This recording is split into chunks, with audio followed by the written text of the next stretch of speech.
Hello everyone, this is Melissa with Enchanted Emerald bringing you a reading for Thursday, November 13th, 2025. Out of the traditional Rider-Waite deck, we have the Six of Cups coming in with the Knight of Cups.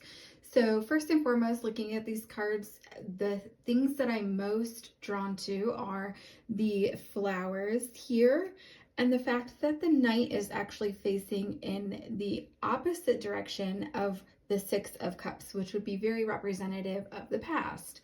And so I think that what's happening here is that there is this new beginning that's available to you right now, this beautiful realignment, putting you into a space where your divine plan is playing out for you. And I think that this is a time for you to be steadfast in all that you're doing. And I think that all signs are kind of pointing you in the right direction or in the direction that you need to go.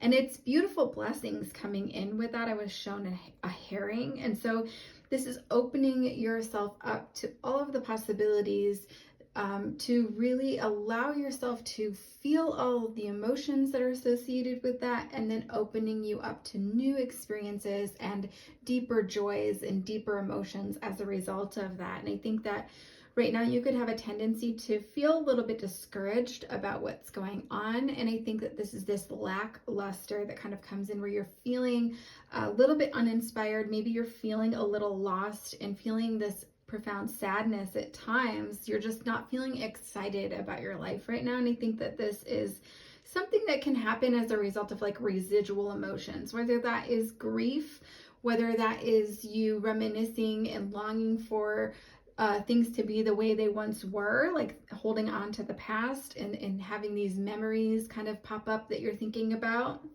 But I think that ultimately, when that happens, you may have yourself in a space where you're clinging on to some of those emotions that come in with that. Be that joy, sadness, just whatever you were feeling in those moments with those memories that are coming up. So it's a little bit bittersweet. And I think it kind of can leave a bad taste in your mouth when you're like looking around, like, how did I get here? Why has my life kind of become this that it is? And so those emotions, they're pretty sustained, right? Like, so when those things happen, this can have like a reverberating effect. So this poignant sadness that you're having, it can like last hours or days, and it starts to cloud your judgment and affect your decision-making ability. And I think that this is where that reverberation kind of comes in, where you may have a tendency to repeat patterns as a result of making those decisions when you're feeling a little bit clouded in your judgment, right? And I think that some of these patterns could be in relationships where one another gets accusatory. I feel like there's this whole dynamic that kind of plays out with that in terms of relationships. So I think what ultimately is presenting here is that, history will repeat itself. And it's funny, the word, and I never use this word, but I hear it. It's like a janky situation kind of presents as a result of that. And so you get a little discouraged by that, right? And maybe you find yourself in awkward social situations or a dysfunctional dynamic, feeling like something just isn't quite right and you can't put your finger on it. You're not necessarily sure how to change that or fix that.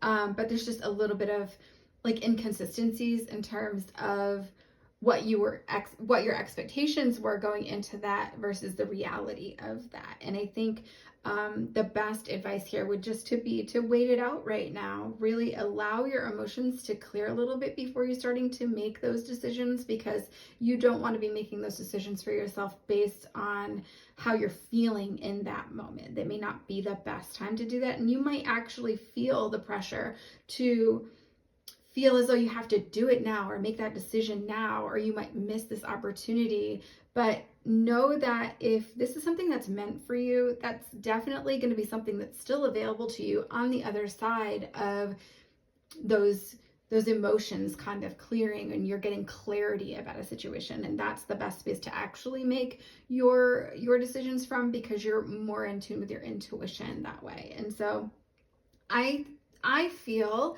looking at these cards specifically, like I said, with the Knight kind of facing the opposite direction of the past, I do feel as though you may choose to walk away from this situation and, realizing that, the past has really changed you and who you are at your core. And I feel as though there's this shield that's been up, right? And you've been like living vicariously through other people. Maybe you're living from a space of fear and you're not necessarily wanting to take those risks or take those chances. And so you're just seeing other people doing those things and you're like, wow, that's really awesome. I wish I could do that, but you can, And so there is a life of deeper joy available to you. And it starts with you creating a life that you love with the decisions that you're making, right? With the choices that you're making. So don't be afraid to stand out. You know that you have a vision and you want to make that happen, and it's going to require you to walk down your own path. And I think that that's something maybe perhaps you haven't seen played out in your family dynamic, where they may have always kind of played it safe and not necessarily taken some of those risks, and so they end up with a very traditional life. And that's a life that you want that traditional life because that's all you've known. And so there's a reminder here that in order to move yourself from the space that you're in, it starts with those decisions. And as you start to make those decisions for yourself, walking down your own path and finding what truly makes you happy, you could find yourself living a completely different life, and you're going to be in love with that life. And it's a beautiful space. Know that you're not alone, and Spirit fully supports you on this path. So I do so hope that this helps you today, if this reading resonates for you. And as always, I will be back with another read for you guys again soon. Thank you so much. Take care.